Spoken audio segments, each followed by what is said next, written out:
உங்க வீட்டில் இருக்கிற குழந்தைங்க எந்த ஃபுட்டு கொடுத்தாலும் சாப்பிடாம அடம் பிடிக்கிறாங்களா? அப்போ இந்த டிஃப்ரெண்டான ரெசிபியை ட்ரை பண்ணி பாருங்க. அதுக்கு ஃபர்ஸ்ட் மாப்பிள்ளை சம்பா அரிசி எடுத்து நம்ம இன்னைக்கு கஞ்சி காய்ச்சறதாங்க பார்க்க போறோம். மாப்பிள்ளை சம்பா அரிசியை எடுத்துக்கோங்க. நான் 1/4 படியில 2 படி எடுத்திருக்கேன். நீங்க தேவையான குவான்டிட்டி எடுத்துக்கோங்க.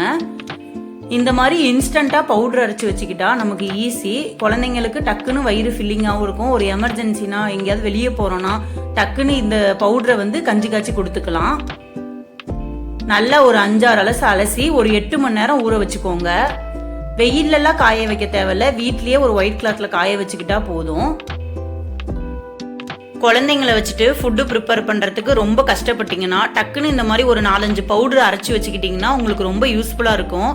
இதே ப்ராசஸ்ல கருப்பு கவுனி அரிசி யூஸ் பண்ணி கஞ்சி காய்ச்சலாம். ரெட் ரைஸ், கேழ்வரகு இது மாதிரி டக்குன்னு இன்ஸ்டன்ட் பவுடர் அரைச்சி வச்சுக்கிட்டீங்கன்னா குழந்தைங்களுக்கு கஞ்சி காய்ச்சி கொடுத்துக்கலாம்.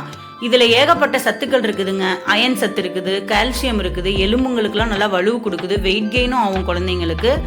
ஃபைபர் கண்டென்ட் இருக்கிறதுனால கான்ஸ்டிபேஷன் அந்த மாதிரி இஷ்யூவும் வராதுங்க. ஸோ இதை நம்ம நல்லா காய வச்சு எடுத்துக்கோங்க. ரொம்ப ஈஸியான ப்ராசஸ் தான். ஒரு ஒரு ஒரு டைம் ப்ரிப்பேர் பண்ணீங்கன்னா ஒரு 15 to 30 டேஸ் வச்சு நீங்க யூஸ் பண்ணிக்கலாம்.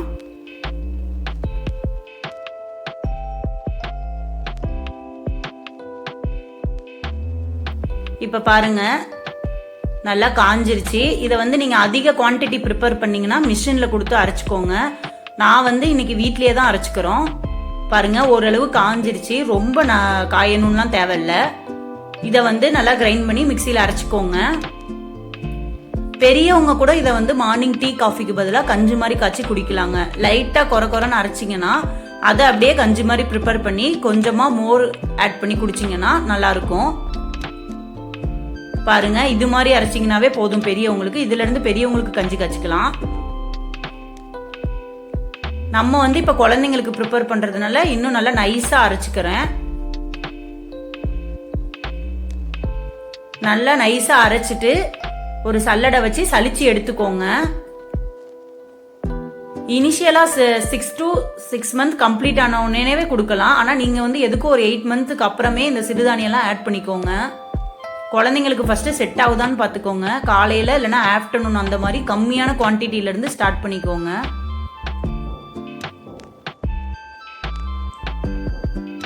அவ்வளவுதாங்க. இப்ப சலிச்சு எடுத்தாச்சு. இது ஓரளவு ஈரப்பதத்திலேயே நம்ம அரைச்சதுனால கெட்டு போயிடக்கூடாதுன்னு லைட்டா பேன்ல போட்டு ஹீட் பண்ணி எடுத்துக்கோங்க. பாருங்க நல்லா மிஷின்ல கொடுத்து அரைச்ச மாதிரியே நல்லா நைஸா வந்துருச்சு. நீங்க மிஷின்ல கொடுத்து அரைச்சிங்கன்னா சலிக்கலாம் தேவையில்ல. அவங்களே நல்லா நைஸான பவுடர் கன்சிஸ்டன்சில தான் கொடுப்பாங்க. இதை லோ ஃப்ளேம்ல போட்டுட்டு ஒரு 5 to 7 மினிட்ஸ் ஹீட் பண்ணிக்கோங்க. ஏன்னா கெட்டு போகக்கூடாது இல்ல. 15 to 30 டேஸ்க்குள்ள யூஸ் பண்ணிக்கலாம். கம்மியான குவான்டிட்டிலேயே குழந்தைங்களுக்கு அரைச்சிக்கோங்க. ஏன்னா ஃப்ரெஷ்ஷா அப்பைக்கப்ப யூஸ் பண்ணாதான் நல்லா இருக்கும். அவ்வளவுதான், ரெடி ஆயிடுச்சு. இதை நல்லா ஒரு ஃபேன்ல போட்டு ஆற வச்சு ஒரு ஏர்டைட் கண்டெய்னர்ல போட்டு வச்சுக்கோங்க. காத்து போகாத மாதிரி இந்த மாதிரி ஆற வச்சுக்கோங்க. ரொம்ப ஈஸி, டக்குன்னு ரெடி பண்ணிடலாம். அவ்வளவுதான், நல்லா ஆறிடுச்சு.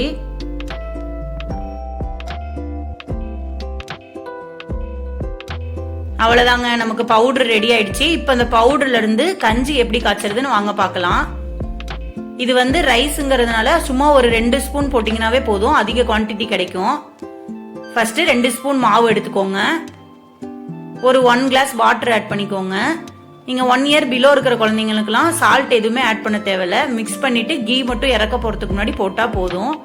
நான் இன்னைக்கு என்னோட குழந்தைக்கு 1 இயர் மேல ஆயிடுச்சு. ஸோ லைட்டா உப்பு ஆட் பண்ணிக்கிறேன். நீங்க வேணும்னா பனவெல்லம் கூட ஆட் பண்ணிக்கலாம். பாருங்க இந்த மாதிரி மிக்ஸ் பண்ணிக்கோங்க. மீடியம் ஃப்ளேமுக்கு கம்மியா வச்சு ஒரு 10 மினிட்ஸ் கிண்டிங்கனாவே போதும். கிண்டினீங்கன்னா ரெடி ஆயிடும். பாருங்க இந்த மாதிரி நல்லா கலக்கி விட்டுக்கோங்க. ரொம்ப கிண்டிக்கிட்டே இருக்கணும்லாம் தேவையில்ல. கேழ்வரகு மாதிரி இது அவ்வளவா அடிலாம் பிடிக்காது. அவ்வளவுதான், கொஞ்சம் நல்லா கெட்டிமாயிடுச்சு. முன்னையோட கலர் சேஞ்சஸ் பாருங்க தெரியுது. இதே மாதிரி ரெட் ரைஸ்ல செய்யலாம், கருப்பு கவுனில செய்யலாம். இது மாதிரி அரைச்சி வச்சுக்கிட்டீங்கன்னா உங்களுக்கு ஈஸியா இருக்கும். கொஞ்சமா கீ ஆட் பண்ணிக்கோங்க இறக்குற ஸ்டேஜுக்கு முன்னாடி. பெரியவங்களுக்கு கூட இது ஹார்ட் ஹெல்த்துக்கு ரொம்ப நல்லது. அதுக்கப்புறமே சுகர் இருக்கவங்க இதை அதிகமாக சேர்த்துக்கலாம் அடிக்கடி.